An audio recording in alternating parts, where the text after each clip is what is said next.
Welcome, John. Thank you. We're going to do an exploration today of how surrendered leadership, transformational connection is a kind of pedagogy. It's a kind of way of learning or a way of developing that actually is I think in a way is quite unique, but there's also been a lot that's gone into that. Like we both studied that in our master's study early on in our kind of partnership, and we applied it a lot in our elite tennis coaching and working with people one to one and groups. And then it's really where surrendered leadership came from. That fly Nice seems to fly. be very keen on this topic. He's quite excited about this. So, and I wanted to kick off, I think, with I was having a conversation the other day, and someone asked me about inner tennis. And I hadn't thought about that. And that was a book that had a big impact, I think, about 20, 30 years ago. Tim Gallwey, I think it is. And it was this whole new style of tennis coaching that where you're actually inviting the learner and their self-awareness to help them develop these complex skills that you need to develop in tennis. And that was actually quite influential, I think, on both of us. Yeah, I actually remember reading that when I was 12, and that I didn't get Wow. quite as much out of it as when I read it when I was like 20 or something, but it opened my I was always into the psychology of playing tennis, and then yeah, reading that at that age, it definitely opened my mind to some stuff. Yeah. And actually the practice of transformational connection and surrender leadership, there's an element, a core element of that where we talk a lot about self-leadership or people trusting their experience, and that really like comes from the what inner tennis is talking about. Because like usually if you're like in a group setting and the aim is to develop and become leadership development, there's usually like here's what you should develop and here's what a better leader does, and then there's like a thing you follow and practice and go for. Whereas when we're doing surrender leadership, we're actually all being present together and seeing what's emerging. But even when stuff emerges, uh, it's not like, say you're in the circle and you're like realizing you suppress your anger, and that like really kind of limits your power in a space. If you start to discover that in the moment, it's not like then, the leader comes along and says, right, this is how you own your anger.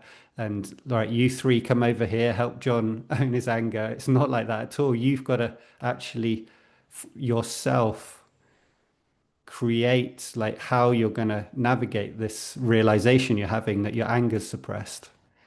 And then you've got a whole journey around how my like what do I do now that I've realized that? And that's another place where that kind of in like this trusting the inner process, trusting a collective is like quite core to the practice. Yeah. How does that land when you hear that? Well, I do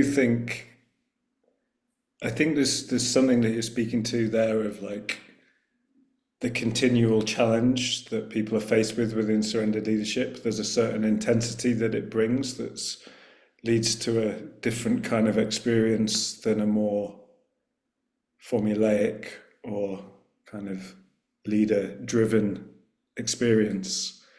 And that certainly challenges people and in general leads to a much richer and more powerful learning experience.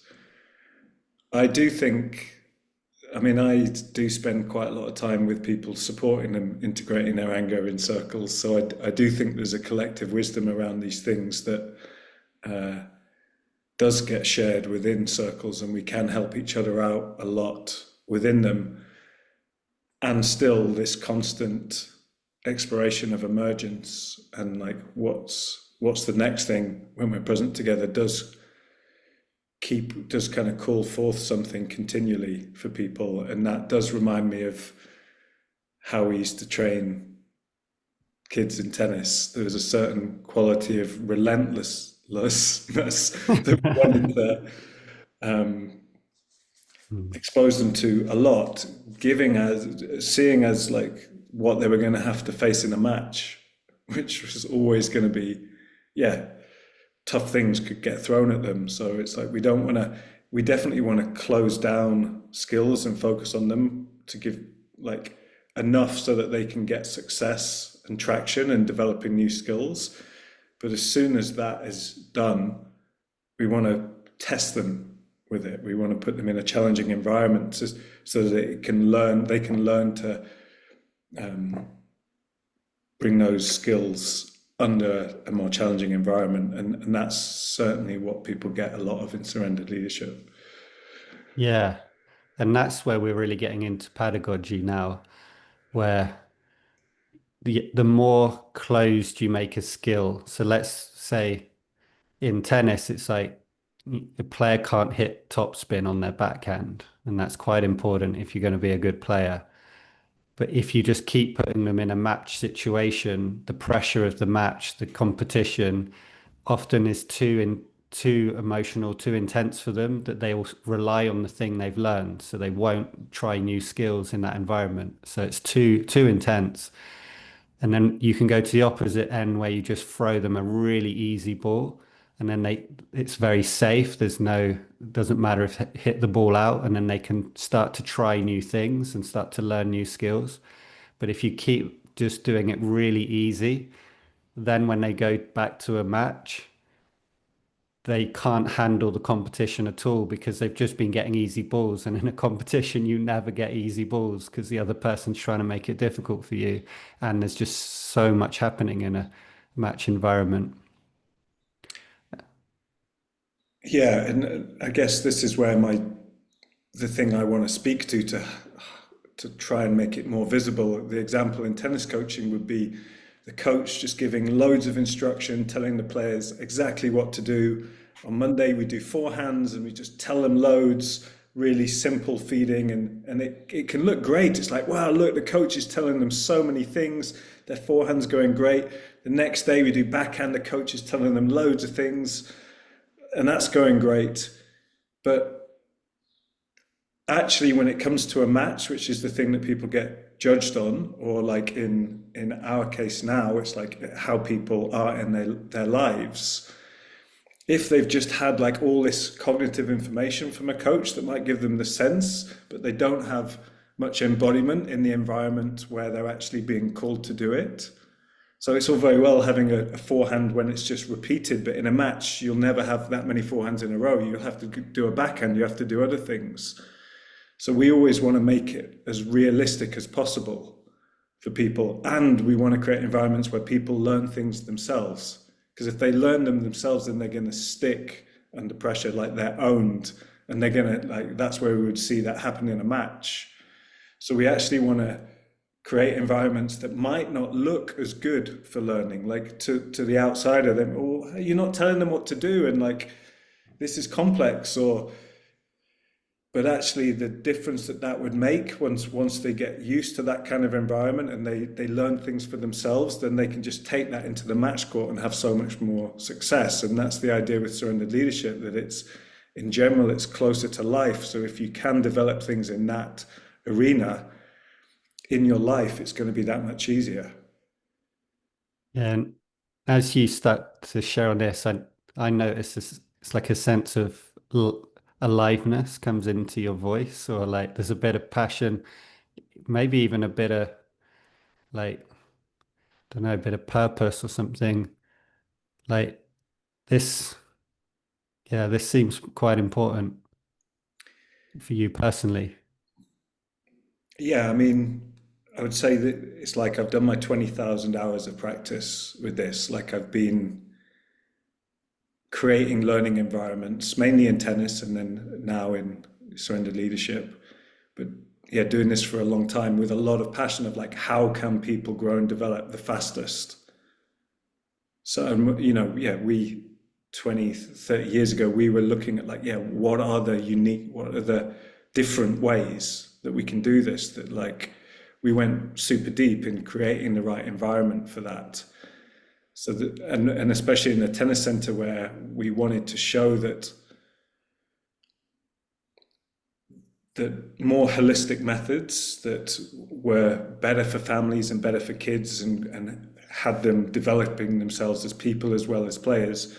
We wanted to show that not only was better for people, that would produce more and better players. So we were looking for the edge everywhere. Like there's so much competition. We wanted to show that we could produce national champions through these methods. So it was like day after day after day, we were looking for like what can give that extra 2%.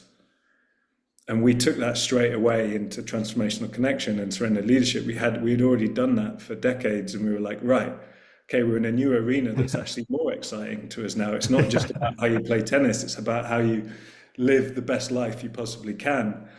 And what environments can we create that are conducive, and even like catalytic. I think that's a good word. It's like, it's not spoon-fed stuff. It's like, oh, you're coming into a transformational arena, which, yeah, is going to call all these different things forward. But then, wow, on the other side of that, and we get this a lot with people in SAS. It's like, by the end, they're like, God, I don't even remember where I was at the beginning. My whole life has changed now. It's like I'm not the thing that I wanted right at the beginning. Like I'm now in a totally different place. Like there's been a true transformation happens, and Yeah. that process isn't always easy or smooth. But there is a lot of intentionality behind the environments that we create. Yeah. And sometimes people have said to us like, oh, you don't give enough structure in the beginning. It's difficult for beginners. And in some ways we've adapted to that a little bit, but actually what we've seen through experience is actually if you stick to that more emergent, like finding out what actually is challenging for people because it's showing up when you're actually in a space that's more open and then coming in with little pointers. And but it goes a stage further in surrendered leadership because actually we it's the group's intelligence also serves as a kind of very clever self-organizing coaching system. So like if you're struggling with your anger, you might not realize it might be someone in the group's just like, hey, John, some way I feel like you're always kind of a little bit back or something. Like what's happening there? And then you're suddenly like, what? Oh yeah, actually. And then someone else comes in and it's like, oh no, actually, I feel kind of safe with you. And then you like you're getting suddenly all this different kind of feedback, and then that takes you on this journey where you're not only getting in touch with maybe a limitation or a power or an embodied experience that is calling for development or expression, but you also have to navigate these relationships with people as they're happening. And so, like, if someone comes up to me and starts giving me feedback, I also might want to set a boundary with how they're doing it, or I want to engage with them, but I don't know how to take it deeper. And like, how do you take a transformational process deeper? So there's constantly you're being called to like develop multi kind of dimensional aspects of your leadership. Yeah, and I can still feel I think it's like the difference between the kindling of a flame versus the filling of a vessel. It's like Mm, a flame already has this intelligence within it. Whereas if mm, just filling this vessel up, and that's what used to bother me in tennis. It's like even with people quite new to it, the game would be broken down, they'd be shown a grip, they'd be in a given very easy shots, and they don't actually get to play the game. And if you give people a chance to play the game initially, like they'll work all kinds of things out for themselves and they'll be developing all kinds of skills. So often coaching was actually like interfering with their natural mm. development. And that would Yeah. drive me crazy. And it might look good in some way, but it's not actually helping them with the thing that matters.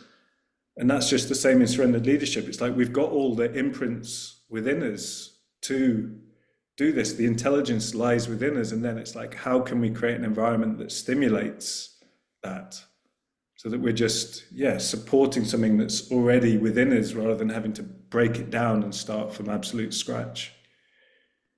Yeah, I get it again when you're speaking. And I thought the first time it was connected to the tennis, actually. And again, I get it now when you talk about how beginners are kind of told what to do and they have to follow the formula.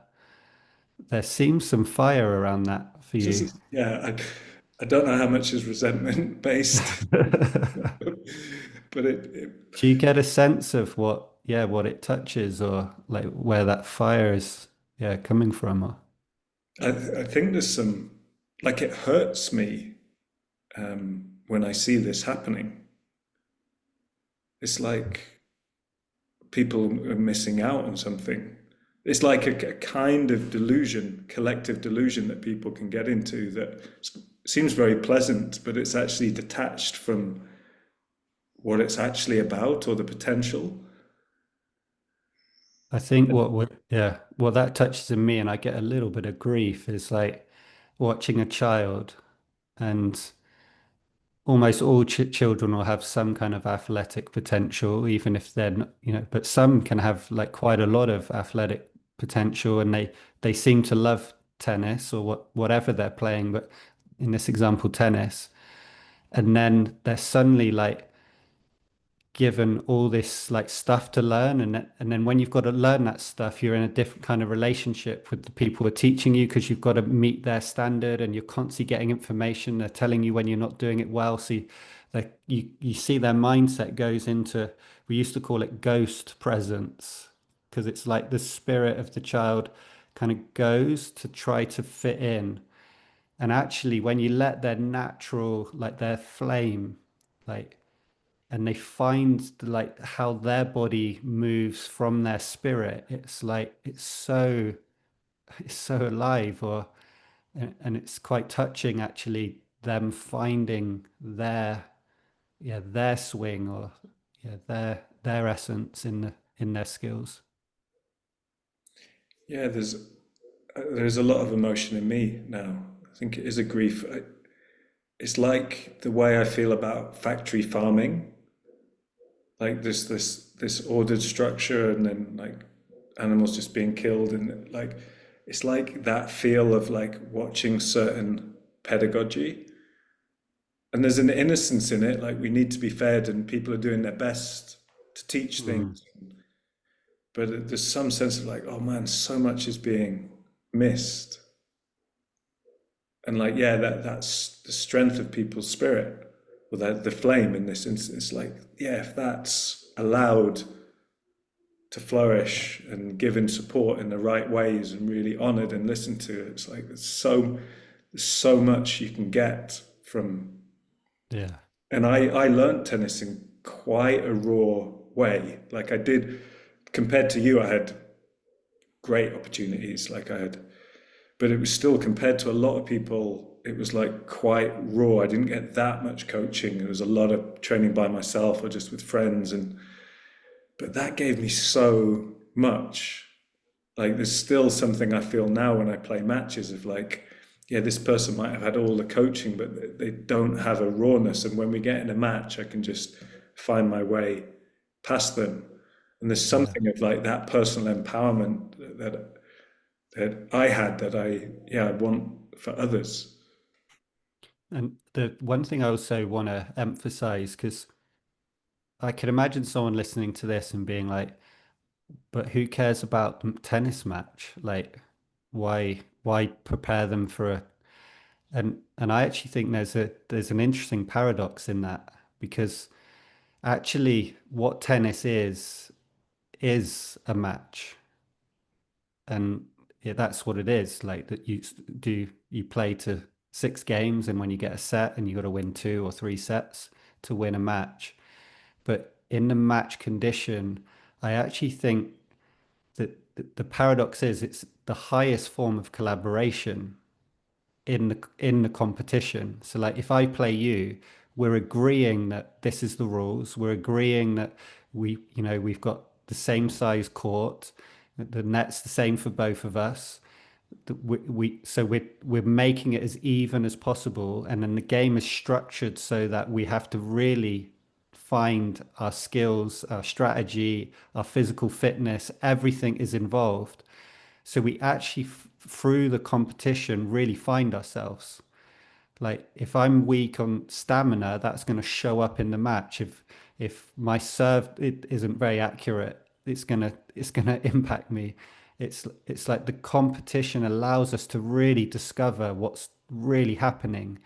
Whereas in a practice environment, you can make it very fun and wholesome, and it's all about being together. And but actually, that you can avoid reality that way, or you don't get fully tested. And the aliveness that comes, even though it can be vulnerable and you can feel pressure and it can make you nervous, and but if you find yourself in a tournament and you start playing like your essence, for me that's like a peak experience. And when we train with children and you see them, and in the beginning they're so nervous and like doing a tournament and everyone's watching them, and but if you work with them and be with them through that journey and them finding their resources, not just skills, but emotionally and even deeper, I'd say, even like their own spirit coming through in this environment that could be pressured. And then they perform and then it feels amazing. Yeah, that's the paradox. Actually, we did take the match seriously and we prepared for it, not just because that's better for skills, but also actually it's better for the heightened experience. Yeah, and it's quite a thing. It's a performance, and it's in front of other people, and you're someone's purposely trying to make it as hard as possible for you, and you're being challenged physically, mentally, strategically, emotionally. It's quite a thing, and it's embodied. There's No, nothing to no hide. hiding. Yeah. Yeah. So it's a great expression of life and potential training ground for life. And it's vulnerable in any dimension. Like if I find out that I'm not as physically fit as you, that can be a lot to take in for someone. Or if I find out that strategically I'm not so smart on the court, and that can be very humbling. And the strategy is very, very important. Like someone could be stronger, faster, and have better shots and still lose because they're not strategically able. They're not, and you can't just think your way into good strategy. There's a feeling to it. There's a patience you got to develop, and that comes also from being in the match. And that's what won't be developed for the players that are, thrown the ball easy so they can get the perfect stroke and they can learn all the theory about how to play the best way. But if they're not, there's so many dimensions they're not being exposed to in that kind of training. So that the one is the pressure of the real environment and the stimulation of everyone watching and the pressure of the scoring system. But there's also like strategically, like, yeah, what should you do if the other player's fast? What should you do if the other player's like running forwards and or staying back? It's like this so and you can't, it's hard to explain. You can't just think your way into being good at that. You think, there's a famous thing in tennis, the ball drops short and it's apparently easy. And then anyone who's not experienced will run up and hit it so hard that they'll just hit it out. You've got to be able to adapt to even the easy. And that's such a good metaphor for life. It's unbelievable. But the last thing I want to say though is also motivation. So it's one thing to like, you know, you tell players what to do all the time, but over a long period, their motivation is so external because they're told what to do. They're pressured to work hard. They so that there's all this energy coming from coaches, but actually that intrinsic flame of like, I want to do this for me, and not just because I want to win, but this matters to. This is coming from, yeah, deep within me, that like why this matters. And we also found that if you had this more open space where you could be with the players as they were competing with each other, you start to see like what's going on the motivational level, what's going on the strategic level, what's going on this like learning new skills. And learning skills is a whole dimension as well because like if you teach me how to hit a better forehand and I can't do it, that can be super vulnerable. Or sometimes you can't you keep going back to your old way, and that happens in a circle. Like, yeah, you can learn to embody your anger, and then the next moment someone comes in and challenges you again. Or maybe it shows up with women more. The next time a woman comes to you, you're back into pleasing her, and you're like, "What? I thought I'd learned this, and you haven't," because under the pressure, it doesn't. Yeah, you've got to learn it when it matters, and yeah, Yeah, it definitely maps over pretty clearly to me from tennis to what we're doing now. I and wonder if that's that's clear yeah, for people listening. It's like I imagine it is from what you've just said. yeah. Well, a good example though we said about the anger, but like when I'm in a circle with someone, like that, there's a leader I've been working with who it when they're in an open circle, so you could say that's like a match. It's like they suddenly can feel themselves withdrawing, and that can be so intense for people. Like if you really think about it, there you are, and you don't really know why most of the time because it's happening on such a deep level. Your energy kind of sinks backwards, and then you don't really have anything to say. And when you do say it, it doesn't feel very alive, or it doesn't feel in the flow.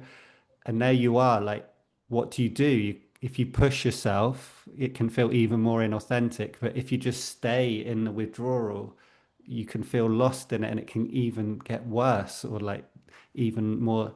So what, how do you navigate that? But what we get to do in the Surrender Leadership Circles, I can be with that person as it's happening. It's not just a theory where we're in a, a therapy session and we're talking about when it happened the other day. It's happening right now. And that way I get to see like, oh yeah, if I come closer, it seems like you withdraw even more. My impulse though is to stay close. So I wonder what's happening here. And then I get information from my own experience, but I also get information from how they're showing up and how they express themselves. So you get this really delicate, you can really navigate, and then someone else comes in and then you see how they deal with that and you get to play with it as it's happening. So it becomes quite a rich environment. Yeah, and you get a whole group that's orienting towards that kind of transformation and in the moment feedback and care. And yeah, it's a pretty catalytic learning environment. Yeah.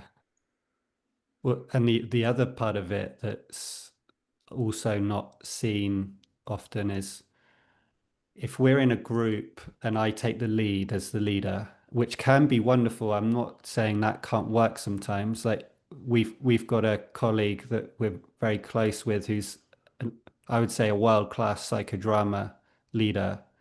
And I love being in his space. Like he can direct me and show like build up a drama for me to like that's amazing. So I don't want to play that down. But then why we like this environment is because say there's even if there's like 8 people in a circle, if I don't take responsibility for the direction as a leader, like I'm more tuning into what's coming up in the space, what's coming up in me, where's my senses going, allowing others to, it means everyone now's got a leadership decision around the direction of what's happening. Everyone in every moment actually is responsible for how we're unfolding. Which is And then like, yeah, exactly. But then not only that, it's like if there's 8 people, say, like one person, say, is going into like a forced power. So how do you deal with someone who's kind of forcing their power? They're trying to find their power. It's not really there and they're trying to find it. Then another person's in withdrawal and in actually quite a deep trauma collapse.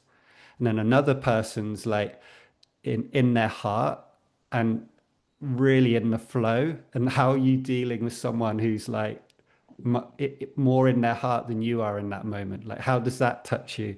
The other person's like in a Zen meditation, has been doing that for 20 years and is kind of in this detached space. And then another person's like primal.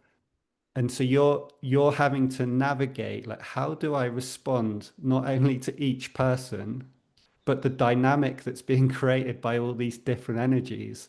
How do and you've got to actually learn to navigate that elegantly. It's a pretty cool game that we've created. And actually, I want to go back to pedagogy because, well, maybe starting with the inner tennis. I don't know if you remember it well, but like the thing I got from that was if you direct someone externally in how to do something, you might override the the the inner process in them. And so one thing I learned to do from it, someone's starting to serve, and then when they serve, they always get tight in their shoulder and end up like doing half a shot. And it's super, if anyone's ever played tennis and you or a sport where this happens, where you get tensed up like that, it's not easy to change that. I know from experience. Yeah. And so you what a traditional coach would do is slow you down, and then maybe you wouldn't even use a ball and you just try to get this full shot rather than this kind of tense one. And then you slowly try and build it up to the point where you can do the shot. And then you go into a match, go back, go back to that again. But what you might one thing you might do in inner tennis is like rather than telling someone what to do, you actually say like, "Oh, can you do this serve again?" And just tell me like, what do you actually notice in your shoulder? And then they'll do a shot, and you'll notice that because they're being self-aware rather than self-critical, they start to actually loosen up. But they will tell you like, "Oh, it's not my shoulder; it's actually my back." And then you're like, okay, let's do another serve. And what do you notice in your back?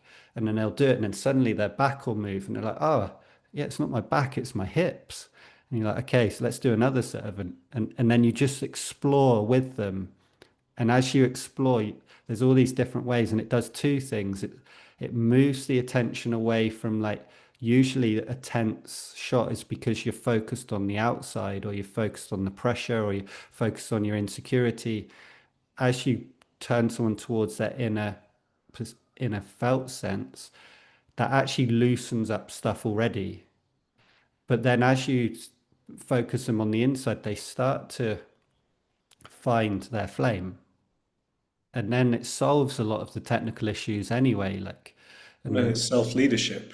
They get into they're solving, they're working things out, and they're because everyone's different as well. Like the professionals, there's obviously massive similarities in techniques, but there's a lot of differences that are personal. And like if they have that inner compass working, they're going to find the techniques that are actually most efficient for them. yeah.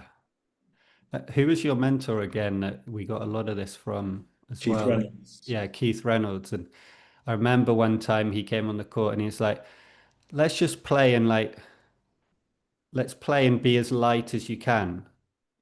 And so I loved it. As I was playing, I was just like, I wasn't like, come on, relax, move your feet, come on, keep your head down, getting all this information. You're trying to, it was like, oh, just be light. So I was like, oh, this feels amazing. Like just allowing from the inside, feeling what lightness is like as I played. And it's like it's just and you don't realize because you're focused on something internal that suddenly you haven't missed a shot for 10 shots because there's no like external kind of cognitive pressure on yourself. And so this was like the inner tennis part. But Yeah, the thing I did notice from inner tennis, because I actually went to a training on it, is sometimes I think it also can go too far yeah. where I you're was just so thinking, yeah, you're so based on the person's inner thing, but sometimes there's a piece of knowledge that also just solves things very quickly. So if you hold the racket in totally the wrong place or in a place that's very inefficient, and that's just how someone told you to do that when you were 5, you could do inner tennis for like 1,000 years and you'll still be doing a stupid shot. Whereas Right.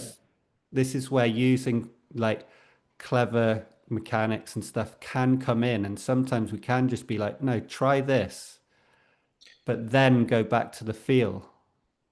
Right. And that's where it's similar with the patterns that we see around codependency or like shame or Yeah, integrating anger. There's actually like, well, boundaries. there's a Yeah, lot of knowledge that can really get people like on a good track. yeah, And with this, there's still like, as much as I agree with what we've said, there's still so much complexity. And I remember one of the best players I ever worked with, he just said to me once, like, I love it when you just tell me everything that I'm doing wrong, which for someone else would just be a nightmare. But for him, he was very, very confident anyway. So I would just do that quite often because I would see yeah. stuff and he had a mechanism for just taking in what he wanted. So I adapted with him, and yeah, it worked. And this is something we actually learned on the journey. Again, another pedagogy that some of our mentors who were like strict kind of inner tennis kind of approach, in the end, it started getting frustrating because it was like it became a mode, Yeah, ironically. exactly. And once it was a mode, it was then less surrendered. And like you say, sometimes just coming in with some knowledge or like when I'm in a circle, like my training in developmental trauma, sometimes it's just like, oh, it's clear this person keeps going into a shame identity, or that map's very useful here. And actually, it looks like they're very sad and ashamed, but there's a good chance they're angry, or there's a good chance that there was a boundary they needed that they didn't identify. And that's where like coming in there with that knowledge and experience Goes a long just, way. yeah, can just solve someone like, a long time trying to find it from their own kind of introception. So that's another dimension to take in.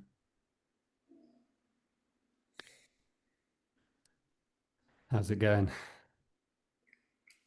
Good. Well, there's another dimension I wanted to touch on, but were you going to say something? Well, there's just following on from that, like more traditional leadership, you will see us do within surrendered leadership. So it is actually, although how we can look as leaders can be like what's totally different to what people are expecting, and that's why that's a reason to share this podcast to help people get more clarity around that. But in the same way, we could look very normal, and I've come close to like wanting to define surrendered leadership as where the leader doesn't take control in any way. And I think that's like 99% true. But, maybe certain times like that is the right thing to do. That is the best thing to do. Yeah. And yeah, I still see highly successful athletes who haven't had coaching in this way. And yet I've got so much passion for what can happen for people when the right environments are created, like that passion for creating transformational environments that we've just had for so long. Yeah. And I think if there's a coach who loves tennis, his heart is in it, and he is quite traditional, that could be enough to be actually, because it is setting a high standard. It is like if a leader's constant, and this is the thing where again some people might say like, but yeah, what does it matter? Why do you want a high standard? And like, well, if you want to get to the level of tennis where you can like really like be as physically fit as you can be as strategically as smart as you can be as technically efficient as you can be, which are all pleasurable. Like Elegance, if flow. you yeah, if you can do technique with all your body and it flows and it uses your power in a it's exhilarating. It's an amazing accomplishment. And it's the same with strategy. Like if you manage to like stay patient with a player who's like better than you in some ways, but you very patiently stayed in the right place and at the right time you made the right decisions. It's just like life. It's exhilarating. And obviously if you become stronger, fitter, more flexible, it's also wonderful to feel your embodiment growing that way. So actually the performance element, I think it often it can be a bit of a bypass to kind of downplay it. And it can be that people get so result oriented that it's a disaster. Like it's not about the inner development at all. It's just purely some kind of external gain that's driving everything. But that balance seems so important. And the thing about the results, it was interesting when we were tennis coaches, we would, well, this is the other thing that a coach sometimes when they put a lot of pressure on their players to, to move more, to work harder, to do the skills right. And this it's often because they also feel that pressure coming on them. So there's like governing bodies that give us money when we do well. There's like the next tournament. And when you're a tennis coach, you're just as exposed as your players because your players go out there. And if your players keep losing to other coaches, it's obvious that you're not doing as well as them at coaching. Well, that reminds me, that's such an important link. It reminds me of when I first started to become aware of my sugar addiction. It was like I would always feel like at the end of my third hour coaching in a row, like I really needed a chocolate bar or I needed a something. And I started to become aware of like, oh, this is because there's that many parents watching me on the balcony and they've paid this money. And I'm actually anxious in my role as expert here.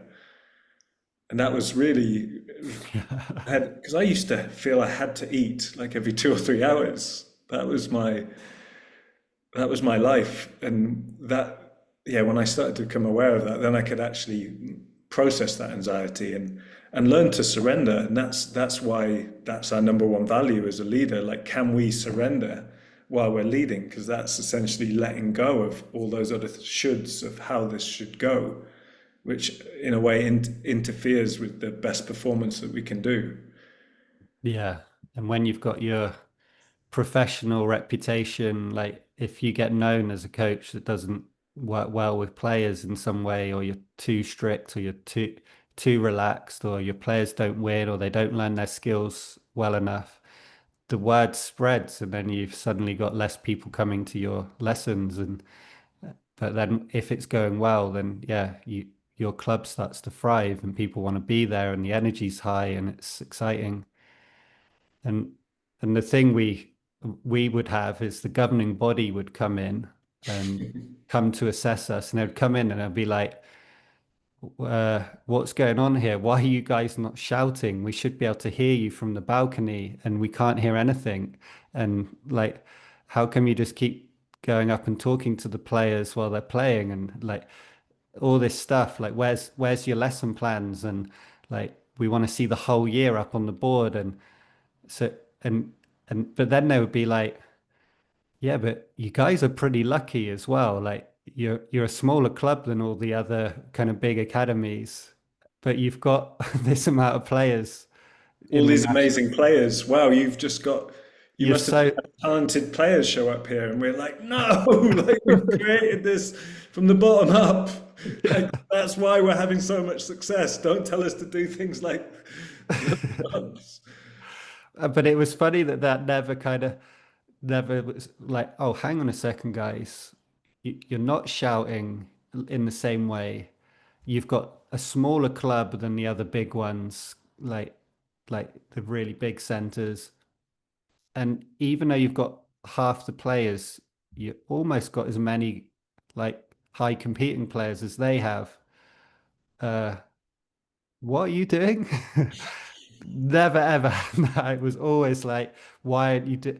I remember one time they showed us a video of another club to show us how we should be doing it, and And yeah, that was so disheartening for me, and that was a big reason of like why we changed careers, because it was like we didn't want to be too limited by the system. It's like you can only do so much work within a system, whereas if you create a new system, then there's way more possible.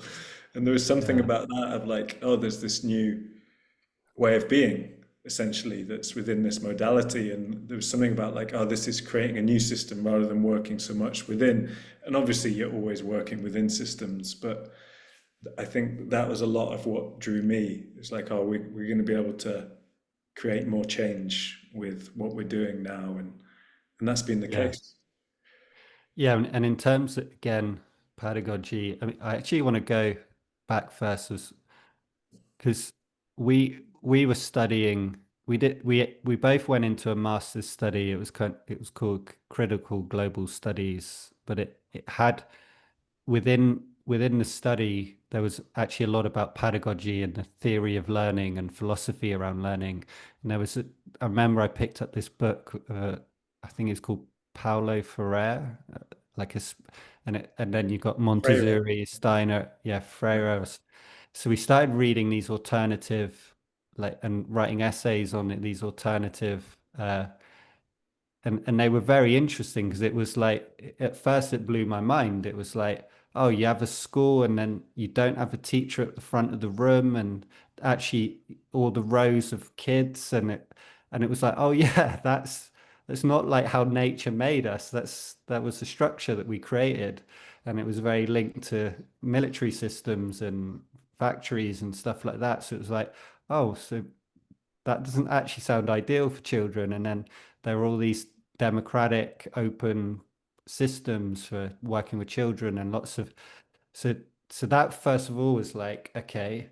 And then the one thing we've always had is another kind of pedagogy is theory and practice. That's always been a thing we've so whenever we learnt something, it was like, okay, nice theory, but what happens in practice? Because it's the practice that will show like the good and the bad about the theory, and it's because it always sounds good in the beginning when someone gives you a theory, or often it sounds good, so we would apply it and then we'd do it with the children and do it with the other coaches and in the center, And you and would then attack the professors with that logic, and they didn't know what to do with it. yeah, and so the and what we found with these other alternative educational systems, in some ways, they were powerful. They opened the door of new ways of seeing things and empowering the learner, listening to them. But what a lot of them could do is they could go too far, where it's like the child starts to lead the adults. And I remember when I got humbled in this in my coaching, where I was like, oh yeah, I'm empowering my children. Like I'm listening to them. They love coming to my sessions because they get a voice and they get to structure the session. But actually, my sessions aren't like if I was going for it myself, I would want there to be more action. I would want them to like use more energy and but I don't want to go back to the like drill sergeant, but something's not right here. Something's out of balance. And that's that where the limitations of this inner approach or this like always empowering the learner actually disempowers the teacher or the leader. So then there was a journey of integrating the leader who sets boundaries and sets standards and gives a vision and creates goals. And Yeah, and the integral developmental model was very useful for drawing out some of those distinctions.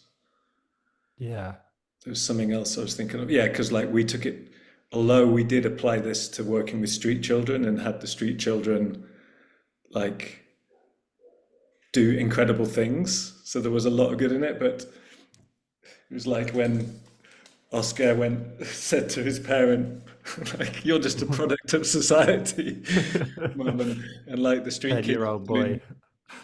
Sorry. A 10-year-old boy telling his mother she was a product of society. Right, that's not ideal. And like some we were doing like deconstructive philosophy with the street kids, which developmentally just kind of empowered their ego more than anything else. So there's definitely things to learn with that. And And it that was was so pretty cool to then huge. The integral, learning the integral kind of stages was an antidote to that, like exactly, too democratic, yeah. too open. And then that allowed us to meet kids at their appropriate developmental level. And I remember the award-winning presentation that we did at the Integral Conference, where like the stories of like the 6-year-olds who were like chasing dragons and doing all this, and that people were just blown away by what, because we're meeting them at their developmental level, and then how we would allow healthy competition, and then how we would have like, no, these are the rules. Like that's an important developmental stage, and like how we could meet the whole tennis center at the different places. It's such a felt like a very rich environment, and that was an important knowledge to bring in. Yeah.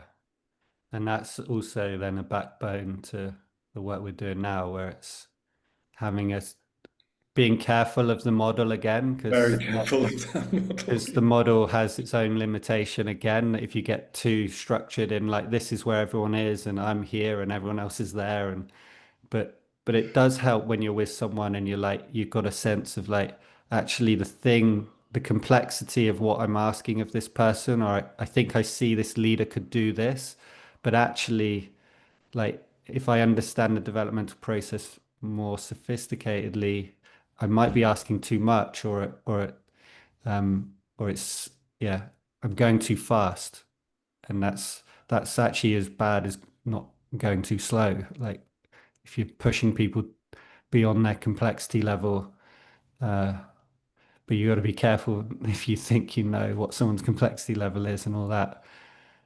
But yeah, and so this was huge in terms.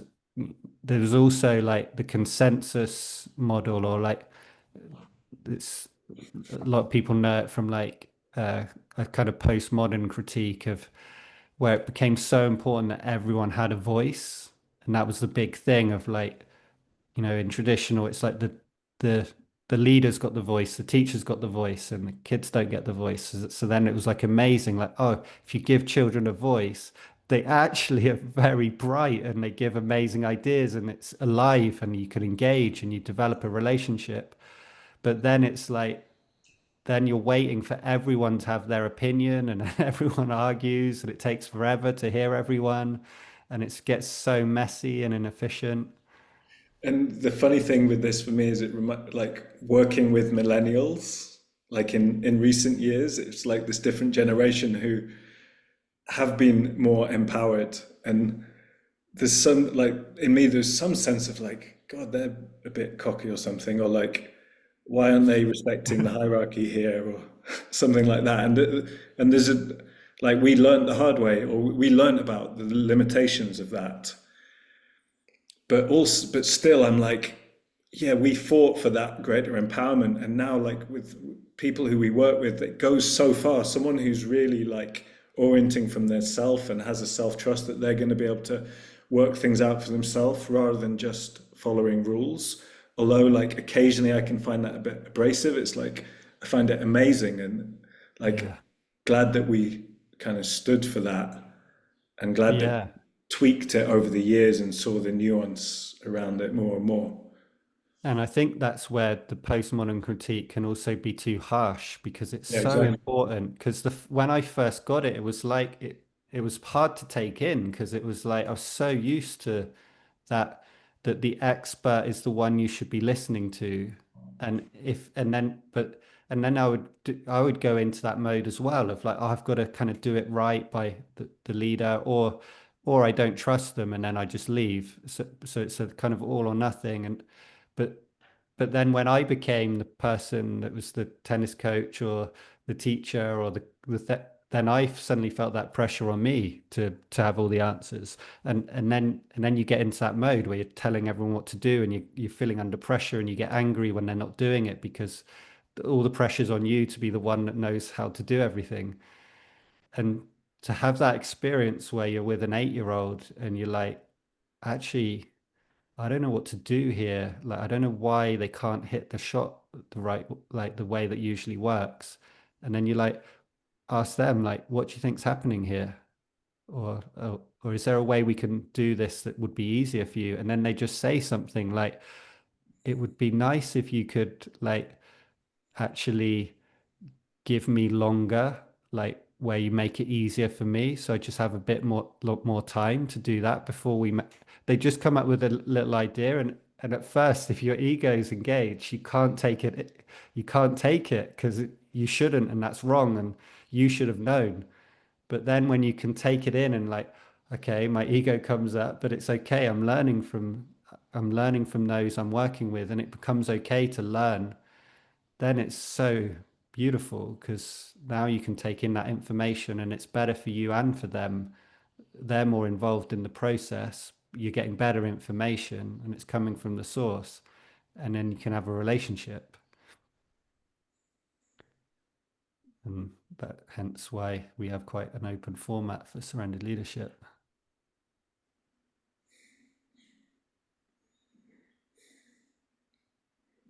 Hmm. Well, there was one more thing I wanted to say, but I don't know if I'll remember it now before we come towards an end here. Uh, Was there anything you wanted to touch on as well? Like, No, it's nice to touch into our roots.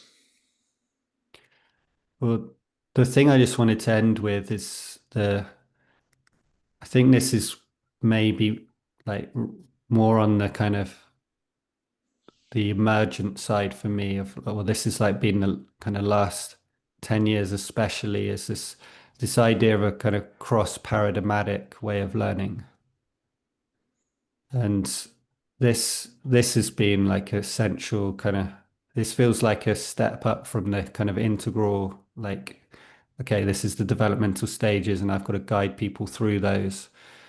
This is more seeing like when you've got a paradigm is usually like some kind of theory about what's happening and then a practice to discover that theory. So, for example, like if I do Zen meditation actually has got quite a bit of like understanding of like, okay, there's a oneness in our experience if we can go beyond our thinking experience. And so and then the practice is being in stillness usually is the main practice. And if you stay in stillness long enough, and maybe there's a few other nuances to that, then you'll start to experience this oneness. And then but the big thing about having an awareness of paradigms is knowing that both parts are important. So like if you got someone, say you got someone from Africa that had no idea of Zen meditation or anything, and you just told them to sit still and you gave them no theory, even if they did start to have like crazy oneness experiences, they might think they're going insane, or they might not know why. And it's the same with any practice, like having some kind of framework is important, but then having a practice where you actually discover the thing that the theory is talking about. And I think there's thousands of people that talk about oneness, but may have not actually had the deep experience, the embodied experience of oneness. So it's like, and so knowing that to really learn a paradigm, you need the understanding and the practice, but then like a paradigm will also have a limitation. There's things that they're not looking at. So Zen meditation is not looking at like what happens if you stretch your body and breathe in certain patterns like yoga does. And that could open up different potentials. And then but yoga's not doing what we're doing in transformational connection, where we're like being present with each other and trying to show up authentically at the same time and be mindful as we navigate showing up, that opens up different potentials. And so when we're being cross-paradigmatic, we're seeing that actually there's something about different paradigms that when we connect them together, that we can cross-pollinate them. And there's a kind of art to being able to do that. So, and that's where I think the sport, mixed martial arts, has been a kind of inspiration because during this last 10, 20 years, that's become a very popular sport. And it's actually based on that principle of let's not just think, karate's the best or kickboxing's the best or wrestling's the best. Let's actually go into a competition where we find out how these interact with each other, and then we can discover how to link the different paradigms in the most elegant. And obviously, it becomes like there are patterns that seem to work, but then everyone's kind of unique in how they combine things. And that's what we'll see in a surrender leadership circle.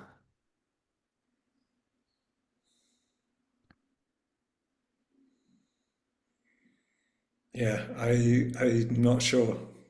Like, um, I get what you're saying, and it definitely happens in surrender leadership where people bring in all different um, things, and there's a cross pollination. But then I'm still not sure that it's well, maybe that's just the paradigm of surrender Yeah. leadership. So I think surrender leadership is a paradigm. I don't think it's because if you do surrender leadership, it's brilliant at what it is brilliant at, but it's not Zen meditation. And if you interact with someone who's done a lot of Zen meditation, there's a way that they're experiencing reality if they've done it very deeply that you won't know as well as they do, for sure. And so, but the it's not just for surrendered leadership, it's actually my way of like, so if I do a training now, I will use meditation and contact improv is one of my favorite paradigms at the moment. And uh, yeah, embodiment practice. And I like that coming into a circle where people bring their different paradigmatic like potentials together. So it's amazing if you have a circle with someone who is a deep meditator, you'll get that they can transmit that through the whole group. But if you get a few people who are very deep into uh, psychotherapy or developmental trauma, they've got a kind of sensitivity and awareness that also supports the group, and then you get this, yeah, that's where you can get the cross pollination.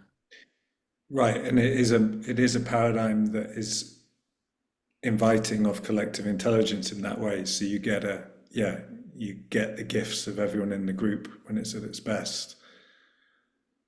And you see where the different paradigms like conflict and challenge each other and close down and yeah. Yeah, yeah, there is a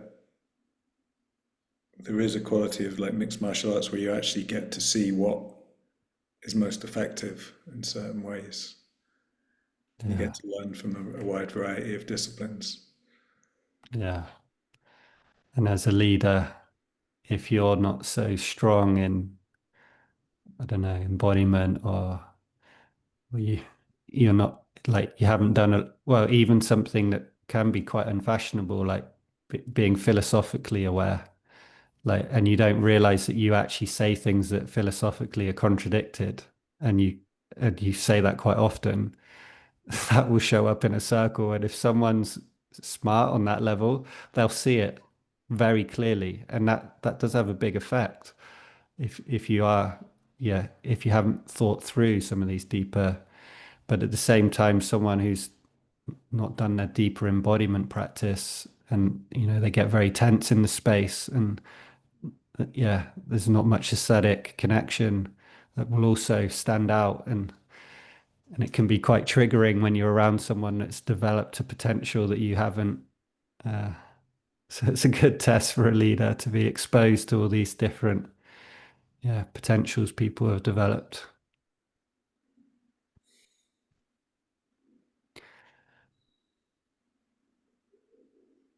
I think And, that's, yeah, or just the elegance of the surrender that we get to do, and then that others get to do, and then the generative quality that comes from that when all these different essences see each other and meet and catalyze together. yeah, yeah. Also, just before we wrap up here, I was also, it's not just like spiritual practice. Like I'm getting an image of a woman that I was in a circle with, and I remember like suddenly, I thought I was guiding her, and like we were exploring, and then suddenly like the attention was on me, and the way she was with me was like so powerful. It was like so empathetic and like, but also able to hold boundaries. And then later on, I find out she was a teacher for like 25 years or something. And it's like, oh yeah, because she was in that environment, she developed a capacity of being with that was extremely powerful. And if you can allow that yourself to be impacted by something that someone's better than you at, and it seems easy to say like, oh yeah, of course I would. Like, but no, when you're in the moment and someone's constantly deconstructing what you're saying, or is constantly like pointing out that you seem to be attached to something like that can be quite confronting. But yeah, if you've had practice at allowing that, yeah. And I do get like, uh, it's amazing how much I receive from people, how much, like everyone has a gift for me. Yeah. And I remember that was a big learning from Decca early on. I'll be in the room and I'll be like, okay, who are the most cool people or the most developed people? Like, okay, where can I have the best experience? And he was more just like having like this wild experience of awe with whoever he was speaking to. And it suddenly stood out to me of like, oh yeah, that's like there's so much in everyone if you inquire them in a particular way or you engage them in a particular way. It's like they have a and like it some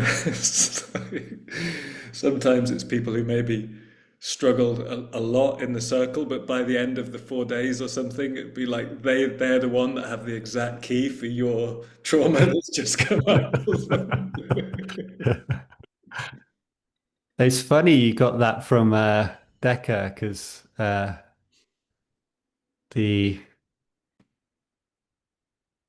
yeah, because that quality I actually feel like I picked up a lot from you. So it's interesting that you picked that up from Decca. Like I remember Massive. like It totally spun my world on its head.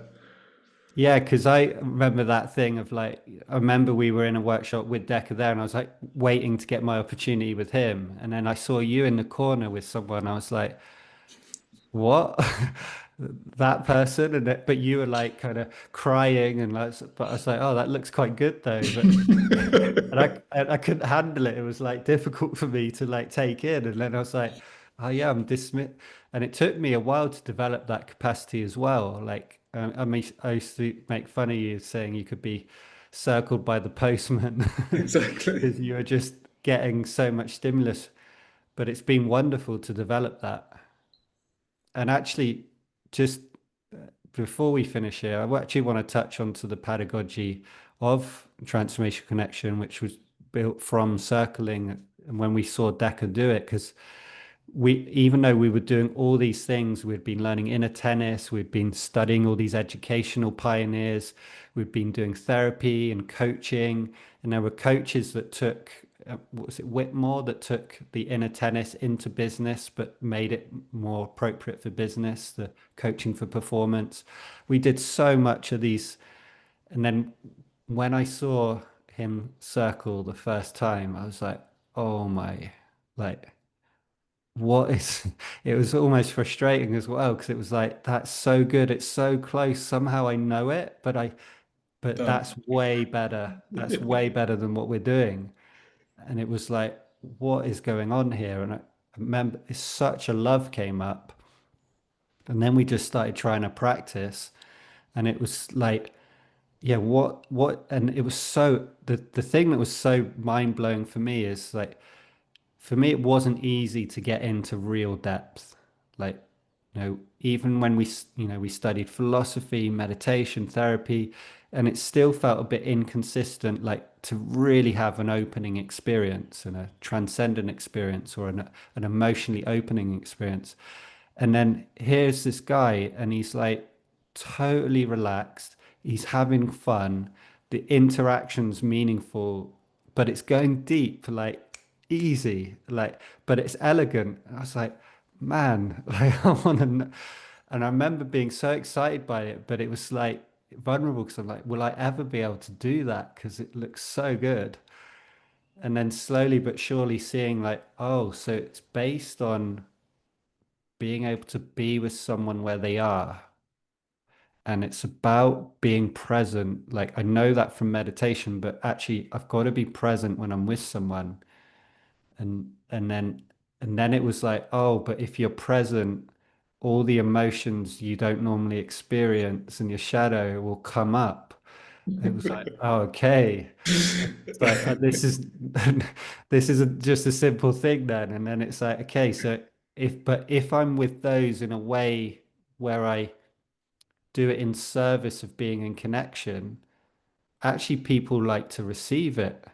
That was like mind blowing at first because it was like normally you have to be with a therapist in a closed off room, and here it was like, you know, I was a bachelor then, being with a woman and then like sharing that I feel deeply scared that like being with her. It was like it was That helps me total. to pull the most attractive women. Yeah. But it wasn't a trick. It was like it was like, oh, I'm actually being real, which is one of my values. It was But for me, it was hard to do though as well because it was like I was so in the mindset of how I normally interact. It was like what's authentic. It was like so vulnerable, and I remember one time being we're in a social setting, and one of our other friends that was practicing it with us just suddenly said to someone like, oh, I'm really nervous, and it had such an impact on me. It was like, whoa, he was mindful and he discovered, and it was vulnerable, and he managed to find it and say it in the moment, and it just shook me up because I wasn't in that kind of mindfulness. I was kind of in kind of normal mode, or I was in some kind of social mode or something. So it was like, oh, and it was like, oh, but having developing that capacity to be mindful as it's happening, but then see that actually these parts of us that come up then actually support connection if you have that kind of trust in it, and actually start to become quite elegant, and then you start to see that happening in others, and then you can, but and because you're accepting it as it is as well, and encouraging just what's here, they start opening up, and then it was like opening up a wonder world. yeah. And then we did kind of crack the code, and then we just started doing it, and then we're Never like, how looked can we back. make this even better? Well, then surrendered leadership arrived, and that created it more.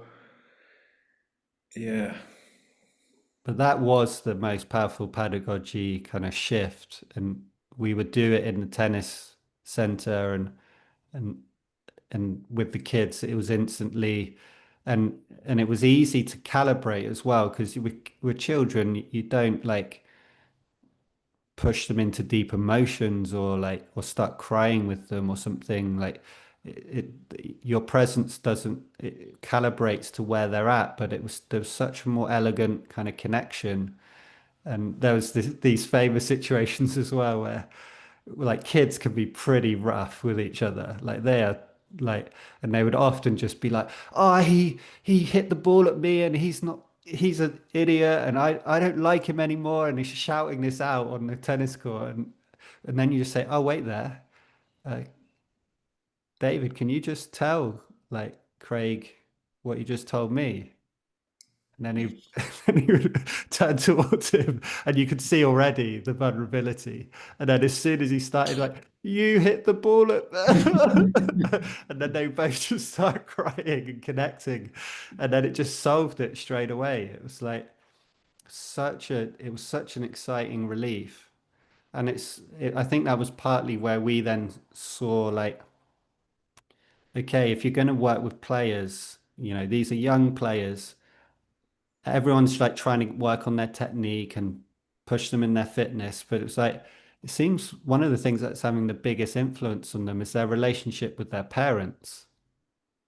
And then we're like, yeah, but how can that's like you can't go in there but we're like, oh yeah, but what if we coach the parents? And then yeah, and then we created the coaching to better support your child as a tennis player program. And yeah, and that's where we could then take the parents away from the court and work with them on often all this stuff they were doing with their kids, like putting pressure on them, get withdrawing, getting triggered, downplaying them. Yeah. To, and innocently so, but like, and then yeah, having the circling connection then with the parents where we could really discover what was going on would solve a lot of the issues with the children yeah, and their learning process. Yeah, it's pretty magical having 25 parents in the center go through a personal coaching program that was before coaching was well known. Like none of them had heard of what it was just to receive coaching, and we built enough rapport with them to have them trust that process with us, and it did work in better supporting their kids, but it also took them into their own journey of development, which wasn't there. And that was amazing. I'm thinking of Enrique, who was a parent in the tennis center who came through all our trainings and is like leading the practice now. And doing well in the world, yeah. Yeah, And another parent went, and yeah, another parent did the SAS, and another one did a few weekends. but what I love about this now is like it's not so much like what we taught. It's more like we're opening up. Like, okay, there's a parent on a sideline of a sports event shouting at a child. Like that's a common event. But if you actually explore like what kind of pressure the parents are under, how they perceive the child, all of that, and you give them space to unpack some of that, which is what we did, Yeah. and it's like whole new worlds can open up. Like, no wonder they're shouting if they perceive the child in that way or they perceive the sport in that way. Just And the like a pressure on few, them. Yeah. yeah, like a few nuggets, the difference that it could make, like a child going on throwing tantrums every time they played, to like performing way better, behaving perfectly, and the parent suddenly understanding what the child is going through on the court. Like the And level feeling of connection. win-win that could come from that. Well, in my sessions, I don't know if you had this, like almost every single parent I did this with, the third coaching session, they would like, and these are like parents who have done most of no therapy.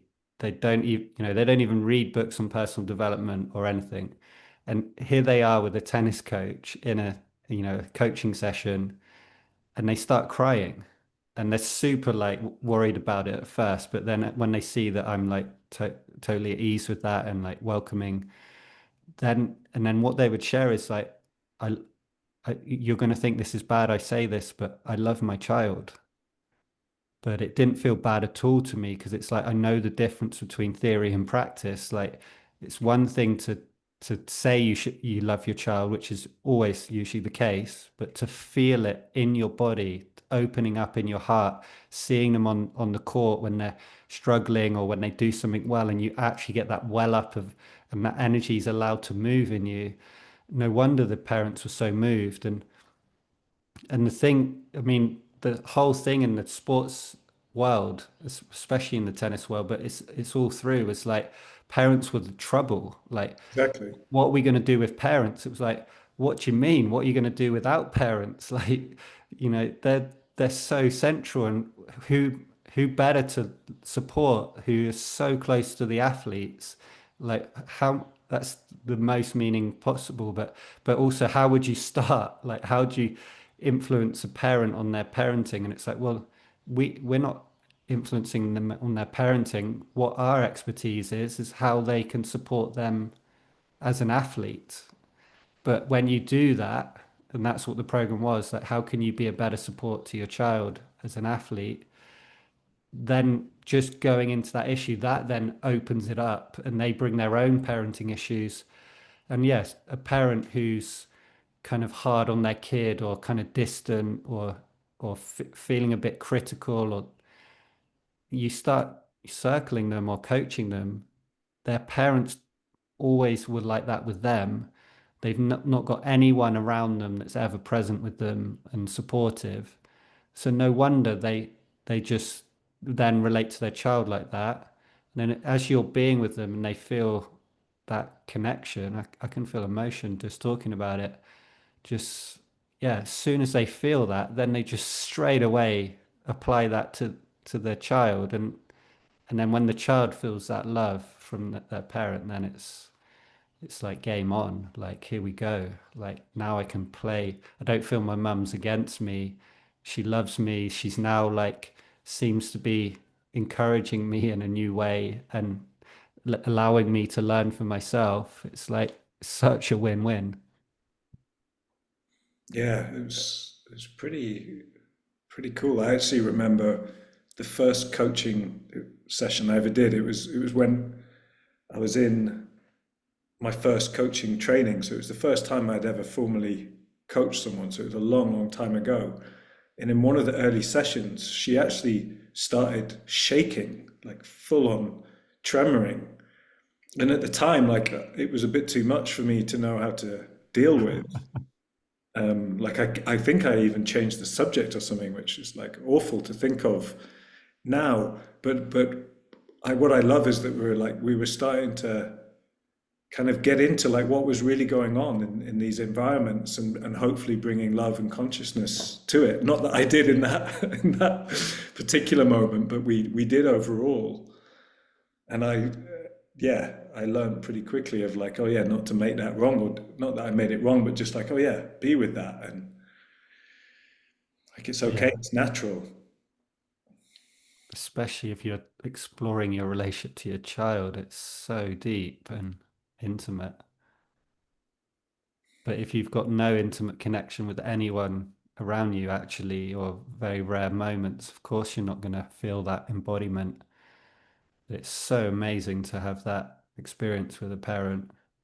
And then they would be like, usually third session as well, like, um, these coaching sessions, can I talk about my work? Sure, yeah, let's do some extra ones. Or, uh, yeah, I think my husband needs this, but you're probably going to tell me it's probably better I work on my relationship to my husband. And I'm like, yeah, I think so. Like, why don't we do that? And then we would just get into that, and it would just be, yeah, It was a yeah, and special time, wasn't it, doing that? yeah, amazing. I don't know if people know the story that we did get government funding to like bring that not just to tennis parents but to sports parents internationally. They saw that we had a working model of how to, because as you said, for them it's like parents are the problem getting in the way of elite athletes, and we had a working model for it, and we got funding to back it. And a But website.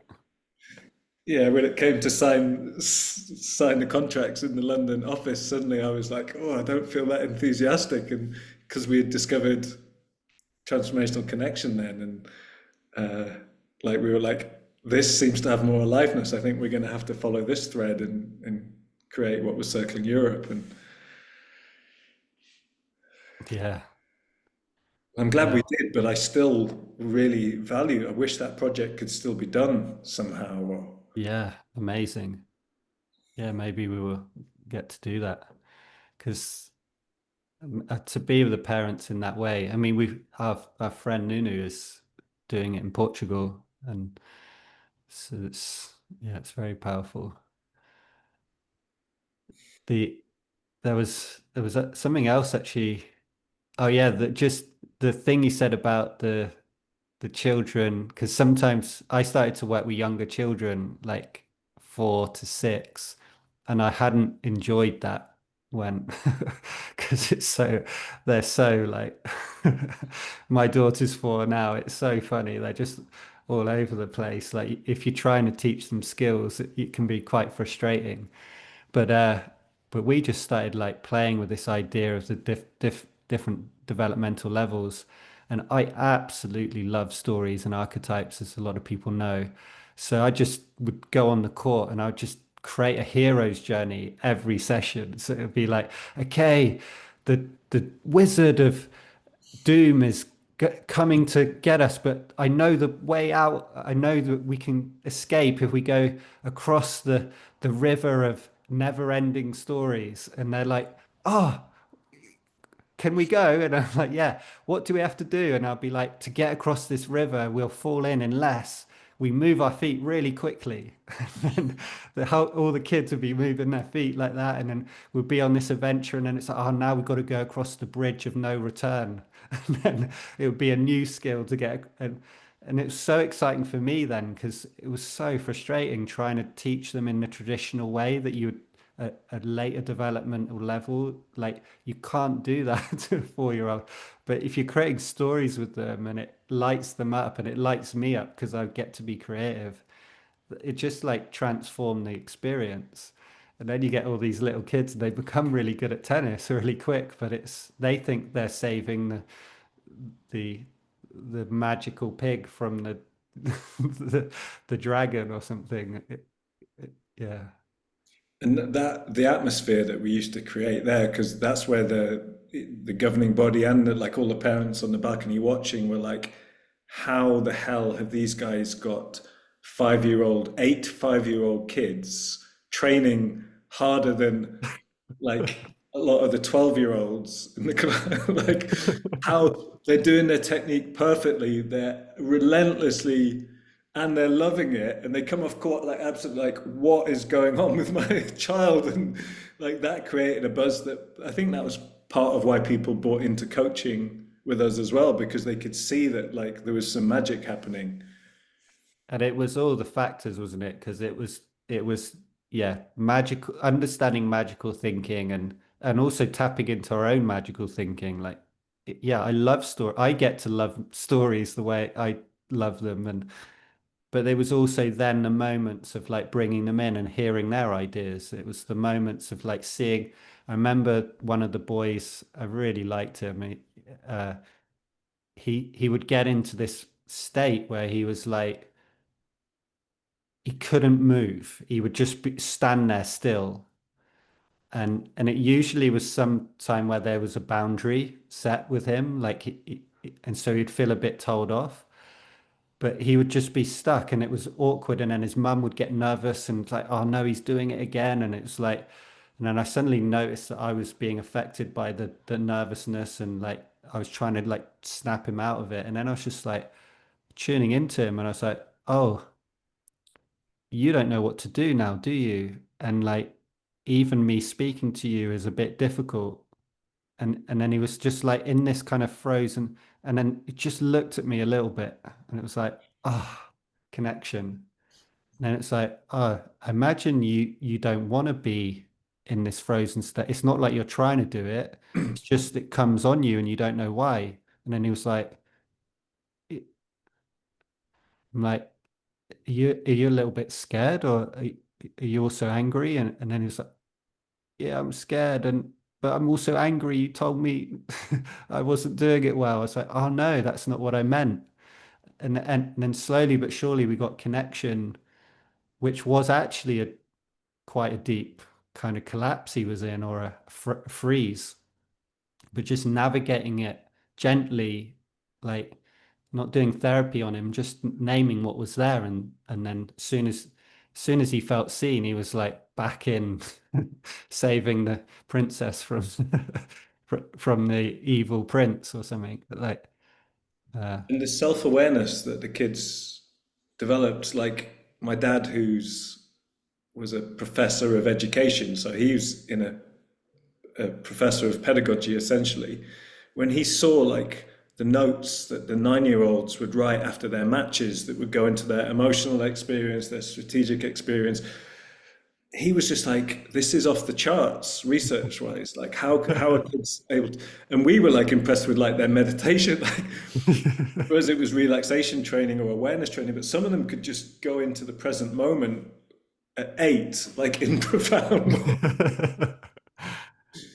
yeah, and when it's because this will help you relax when you're in a tournament, that means so much to them because they're out there, they love competing, they want to do better, and they know what it's like. They can feel the stress, and so when you say there might be a way we can support you with this, you could try this relaxation technique, and they're like, okay, and then and then you and then when they can do it, and cool, I'd feel like presence with them so often and deep connection.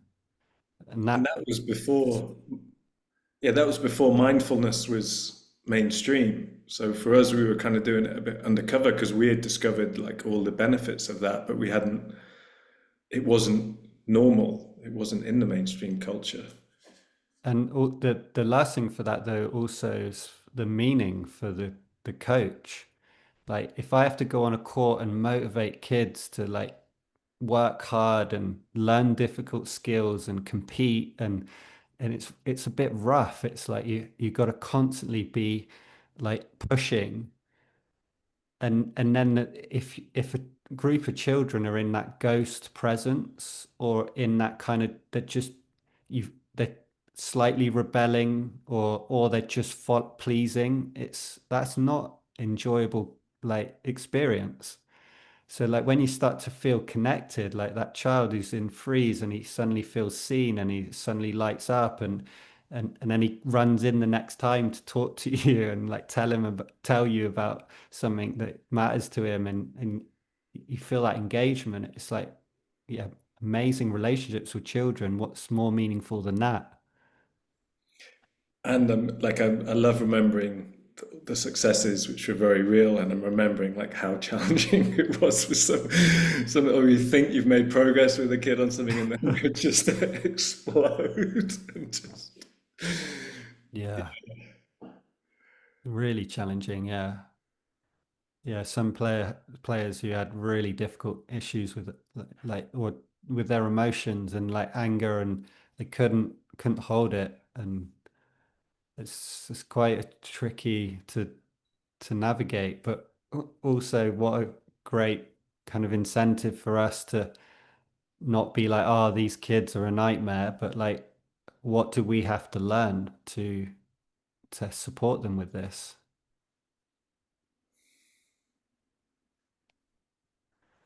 Cool. Well, I think I think we could keep going, but I think this is a good place to, unless there was one last.